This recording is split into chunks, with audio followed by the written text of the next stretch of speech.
all, and welcome to my series of conversations with men and women whose ideas, vision, and philosophy define our contemporary world. My guest today is described as a leading contemporary architect of mind-body medicine.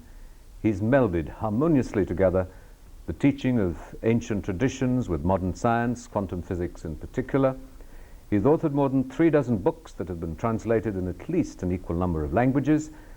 He's produced more than 100 audio, video, CD-ROMs, and a host of materials to further his ideas and philosophy. I'm delighted to welcome Dr. Deepak Chopra. Thanks for Welcome having to the me, program. Rajiv. Amongst your more recent bestsellers, and I think virtually all your books are bestsellers, has been How to Know God. Why is it important in this sort of empirical age to know God? Well, as human beings, we are the only species on this planet that ask questions like, where did I come from? What am I doing here? Is there any meaning or purpose to my existence? Do I have a soul? What happens to me after I die? Does God exist? And if God exists, does he or she or it even care about me? After all, planet Earth is a speck of dust in a relatively minor galaxy. Our sun has 300 other billion stars. Andromeda galaxy just next door has another 300 million. And we are part of 6 billion galaxies. So is there any point to our existence? You can either kind of resolve into an existential dilemma and be nihilistic, or you can say that, in fact, the world is structured in a self-organizing process that must involve consciousness. For 300 years, we've been wedded to a materialistic worldview where we've said, you know, understand the behavior of molecules and you'll understand everything, including consciousness. So consciousness is a product of your brain, just like bile is a product of your gallbladder and hydrochloric acid is a product of your stomach. But actually, that worldview is dead. Right now, the reductionist worldview is on its deathbed. We are seeing the climactic overthrow of the superstition of materialism, even through our technology. The fact that people can watch us right now, that's based on a very fundamental premise in science, and that is that the essential nature of the material world is that it's not material. The essential nature of the physical world is that it's not physical. It's non-stuff, and a lot of scientists are saying it's thinking non-stuff, and I think there's a lot of evidence that that's the case. So, you know, what form does this God take for you beyond, you know, obviously you've described it as the superstitious material world. You've talked about consciousness. What form structure does God take? You just stated it by using the word form. God is formless.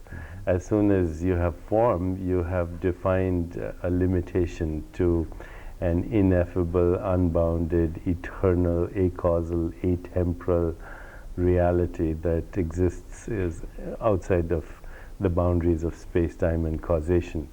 So God has no form. But the form that God takes is the universe. You know, in Vedanta, God is Brahman. And the world, the universe, is Brahmand. So the form is the universe itself, of which a human being is a particular pattern of behavior in that universal form. You know, yet we tend to use, we're circumscribed by our conceptual skills, our vocabularies, to try and make sense of this. So if I could take you further, is this God in the sense of a creator God? And if there is a creator God, why is there so much human suffering? There are a whole sort of range of questions that follow from the assumption, the conclusion, the belief that there is God. If you can conceptualize God, then that's not God. If you can imagine God, that's not God. Anything that you can conceptualize, imagine, visualize, perceive is not really the real reality. So that's but all of this, it's 1880. But all of it depends on something that you can't conceptualize. Because without consciousness, you can't conceptualize. Without consciousness, you can't visualize. Without consciousness, you can't perceive. So God is consciousness that conceives, governs, constructs, and becomes physical form, all physical form. Why is there suffering? Well, God is both creator and destroyer. God is the expression of the creativity that you see inherent in the universe. God is also the forces of nature that maintain the integrity of the universe. Is God benevolent?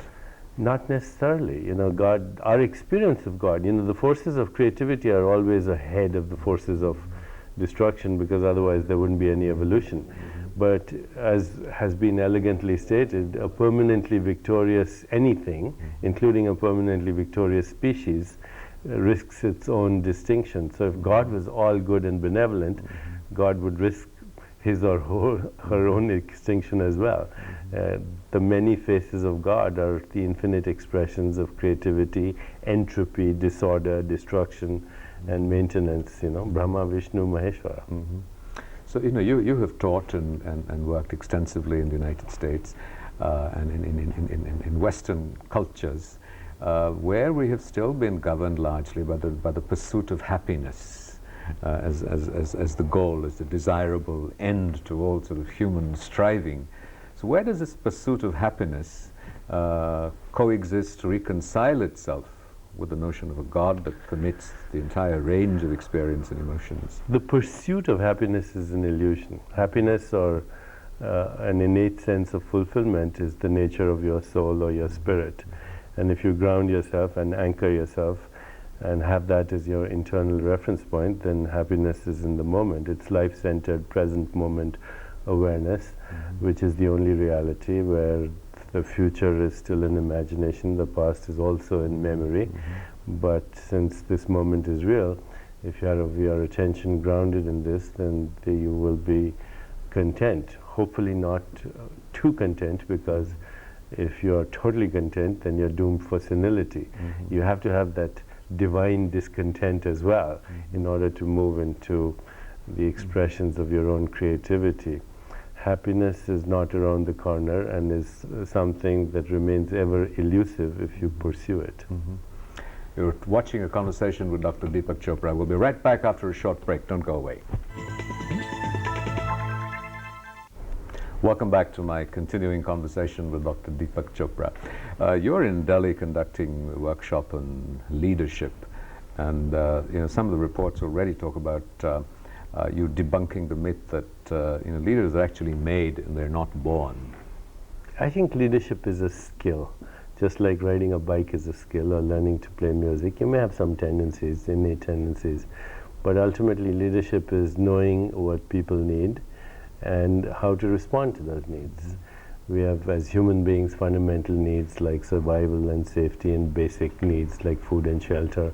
But beyond that, we have the need for achievement, the need to belong, the need for love, the need for self-esteem, the need for creative expression, self-actualization. I think if you're an effective leader, you should be able to ask yourself, what am I observing right now? What am I feeling? What's the need here? And what's the best way to respond to this need? And that's a skill that can be taught. But you know, leadership is perceived to be something that's desperately lacking, say, in the political sphere in most parts of the world. You have also sort of suggested that, you know, people, a cliche but you've elaborated on it, that people pretty much get the leadership they deserve. Where does the catalyst for change come from? Where does it happen? We begin to change ourselves and then wait for a leader to come in that will adequately represent us? I think a leader is in fact the collective soul of a group consciousness, and very frequently emerges in times of turbulence when things have reached rock bottom, and also represents the collective yearning of a particular soul, a group soul, you might say. So a Martin Luther King emerges and says, I have a dream, because it's the dream of a collective consciousness. Or a Mahatma Gandhi emerges, or a Nelson Mandela emerges, or an Oscar Arias emerges, or a Gorbachev emerges. They are products of the situations and circumstances and events and the confluence of relationships that are expressing themselves at a particular time. And so leadership is something that spontaneously emerges in times when there is the need for an ecosystem, a social ecosystem, to evolve to a new stage of its creativity. But I think by understanding this process, we can accelerate the evolution of leaders. And I think if we focused on younger people who are not so sucked into the hypnosis of social conditioning, where leadership right now is about power mongering, influence peddling, cronyism, and essentially corruption, all in the name of leadership. You are a leader in your own field, in the area that you work. To what degree do you sort of consciously calibrate yourself to meet the ideals of leadership that you've been talking about, or the principles of it? Is it something that spontaneously happens? It happens spontaneously, but I am very conscious of the fact that I have to be a good listener, and that I have to listen to the audience that I'm speaking to, and not only just listen through the instrument of the flesh in terms of being a good observer, but with the heart and the soul, that I have to somehow connect with people, and I understand the process of emotional bonding. I also constantly ask myself, am I aware of the context in which this is happening? And besides that, I also focus on being action oriented, because otherwise it's only philosophy. I also believe that you can't be a leader unless you empower other people, that you can't take it on all yourself. And I believe in the magical ingredients of synchronicity and, the good luck factor and all that. So how much of this is sort of retrospective analysis of the way you are and the way you have emerged, and then it's a sharing of experiences, and how much of that is strategized consciously? It's reflective mostly, it's not strategized consciously. Now I'm beginning to articulate it as a result of having this process of reflective inquiry, if nothing else. But I think that's how all things happen. You understand the process. I pay a lot of credit to the practice of meditation. When I practice even now 2 hours of meditation, I've done it for 30 years. And one of the things that meditation does is it results in the proliferation of ambiguity in your consciousness. You experience these waves of possibility, and they get vaguer and vaguer, and then suddenly a pattern emerges out of that. And that's, in fact, the whole process I use for writing my books as well.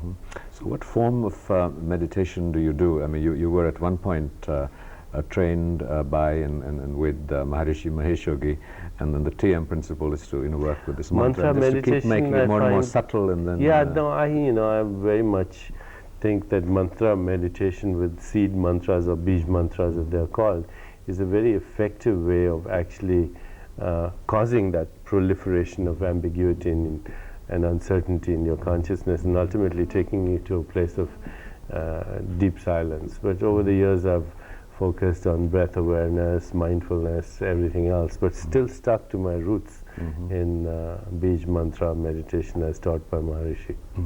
But thus the system of meditation, it seems and is inevitably appears to be circumscribed by belief. If you have the Bija mantras are associated with chakras and are associated with deities.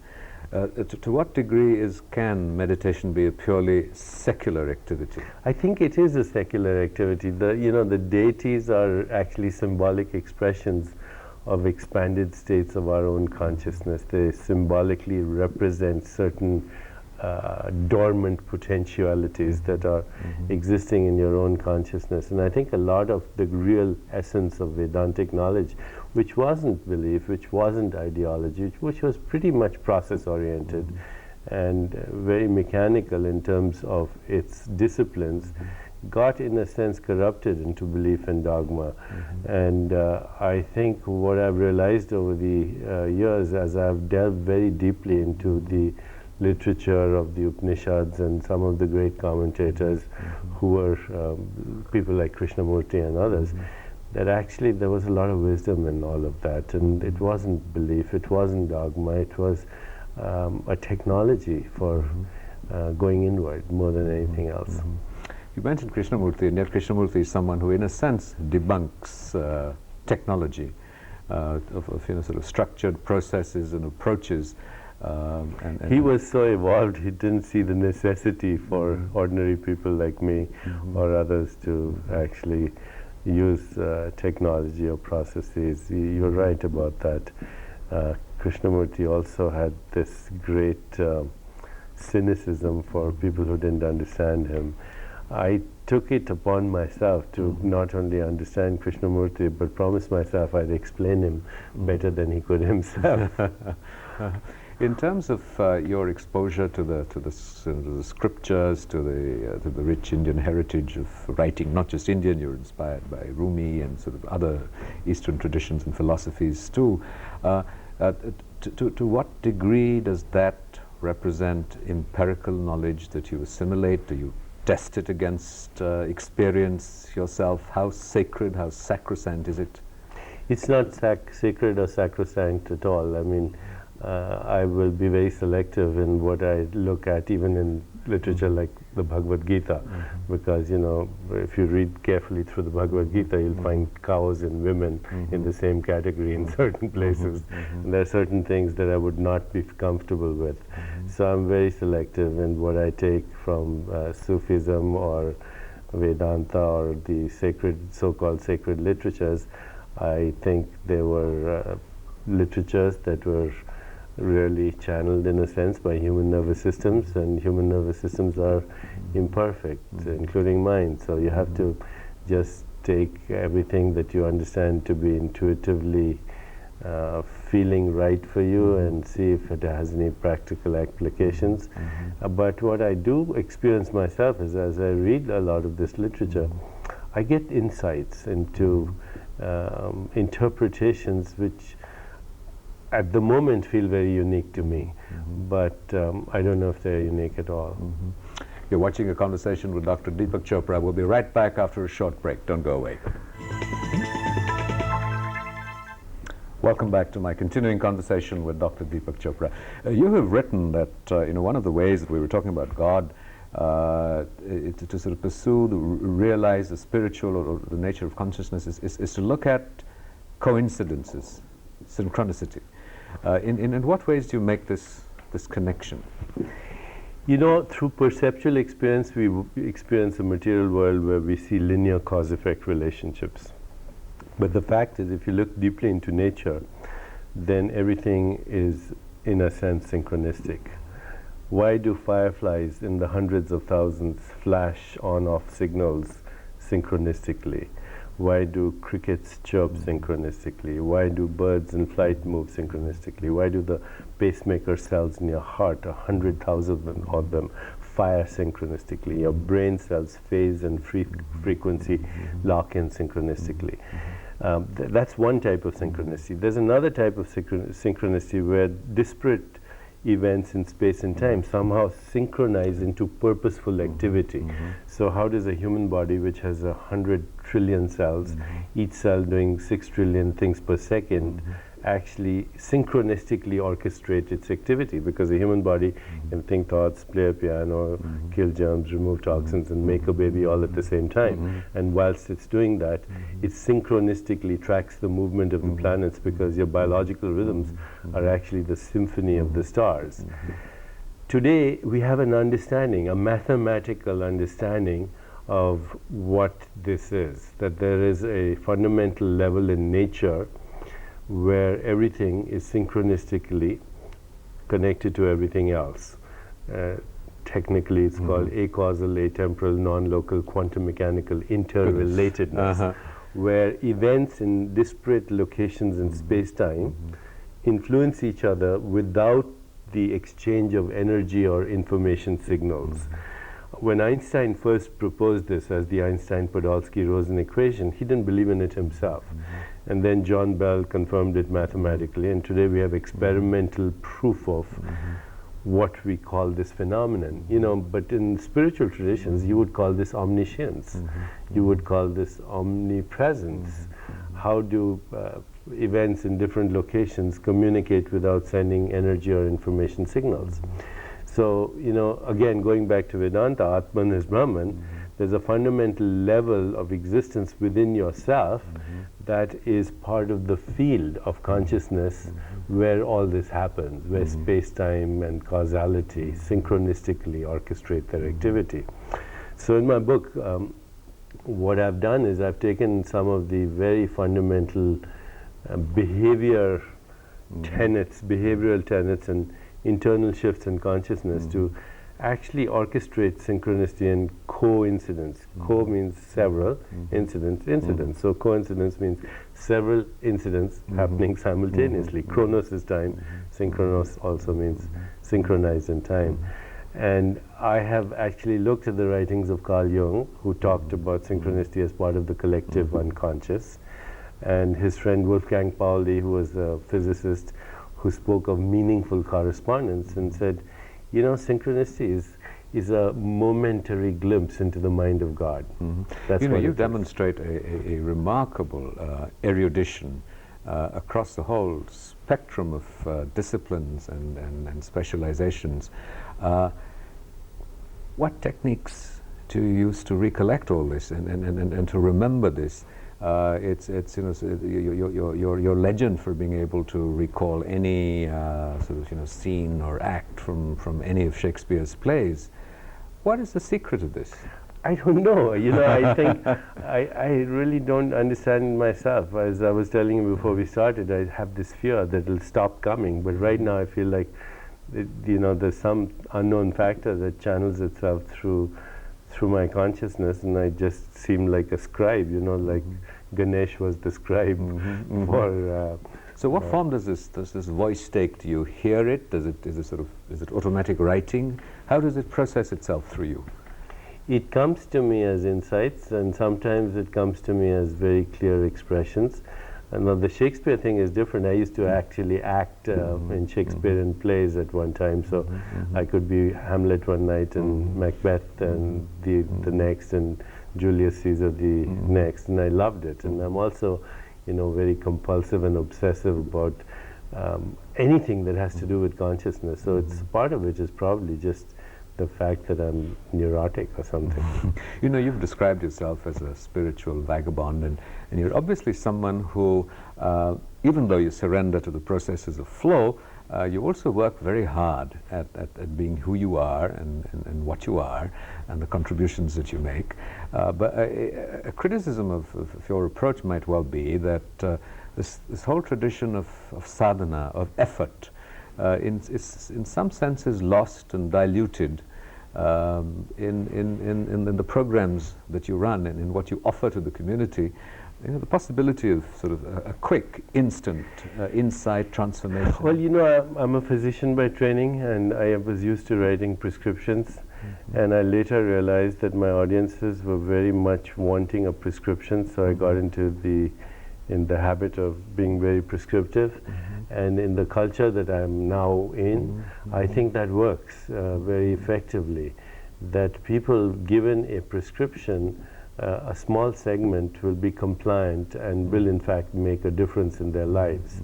At the same time, I understand that that's not really the key to freedom, because the prescription itself becomes very binding. So it's a kind of a thin line to walk on. But yeah, I've been very prescriptive. The 7 spiritual laws of success, how to know God, etc. And maybe it's because I'm a physician, you know. I used to write letters to my wife, and she couldn't read them. She used to take them to the pharmacist who used to read my prescriptions. So it's an old habit. You've also begun recently, or relatively recently, to look at larger social issues and dimensions beyond personal healing, personal transformation. You're, you know, with Oscar Arias and you know, several other people, you've created this initiative for the shift of global consciousness. Shift in global consciousness. Yeah, it sounds very ambitious, no? But there's a phenomenon in ecosystems and in biological forms called emergence. If you have enough people with the same vision and the same purpose, and enough diversity in an ecosystem, as in, say, biodiversity in an ecosystem, then very spontaneously something emerges out of that, which is not predicted by the qualities of the components. You know, it's a new creative leap, or it's an attribute that you never thought you would see, and it surprises you. And so, you know, as I looked across NGOs throughout the world in the areas of social justice, ecology, economics, conflict resolution, I said, there are so many of them, and why isn't there a change? And then the idea occurred, maybe we should connect them. So we are becoming a network of networks, and we are ambitiously calling it the awakening of the neural networks of the new planetary mind, with the hope that something creative will emerge from this, because right now the world seems polarized and to ideologies by really a revival of religious fundamentalism, which is very dangerous. You know, Deepak Chopra has evolved from a physician at AIMS through so many layers of growth, evolution, and discovery. Does he have any sense of where he might be 10 years from now? Well, what's the Chinese saying? A good traveler has no plans, no definite plans, and is not intent on arriving. So I'm just going to stay a good traveler. Thank you very much. Thanks, Rajiv. Thank you very much. Thank you.